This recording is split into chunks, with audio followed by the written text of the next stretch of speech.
Hi மக்களே, வணக்கம், good morning.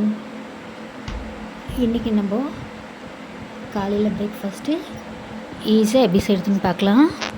நான் இன்றைக்கி செய்கிறது கோவக்காய் பொரியல் தான். சிம்பிளாக ஈஸியாக நான் கொஞ்சோண்டு இன்க்ரீடியன்ஸ் வச்சு நம்ம கோவக்காய் பொரியல் பண்ணிடலாம். அதுக்கு நம்மளுக்கு தேவையாக இருக்கிறது கோவக்காய், வெங்காயம், பூண்டு, கருவேப்பிலை, கொஞ்சம் பெருங்காயம், கடுகு, மஞ்சப்பொடி, உப்பு, ஒரு ஸ்பூன் மிளகாத்தூள். நம்ம எப்படி செய்யுதுன்னு பார்க்கலாம்.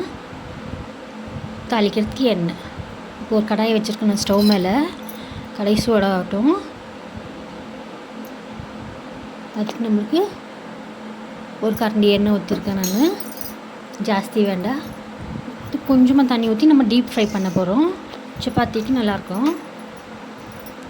எண்ணெய் காஞ்சிடுச்சு. நான் கடுகு போட்டிருக்கேன். நம்ம சேனலில் வர்றதெல்லாம் உங்களுக்கு ஈஸியான ரெசிபிஸ் தான்.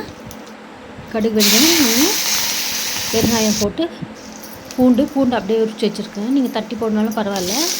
பூண்டு, கருவேப்பிலை, வெங்காயம், ஒரு பெரிய வெங்காயம் நல்லா அரைஞ்சி வச்சுருக்கேன் நான். நல்லா வதங்கிட்டோம். இந்த கோவக்காய் பொரியலுக்கு தக்காளி போட மாட்டோம். தக்காளி போட்டால் நல்லா இருக்காது. இப்போ வெங்காயம் நல்லா வதங்கிட்டு போயிருக்கோம். அரைஞ்சி வச்ச கோவக்காய் நான் போட்டு வதக்குறேன். சின்ன சின்னதாக கட் பண்ணுங்க. நல்லா கழுவிட்டு ஃபஸ்ட்டே கழுவிட்டு கட் பண்ணிடலாம். கட் பண்ணி கடாயில் போட்டு நல்லா வதக்கிட்டு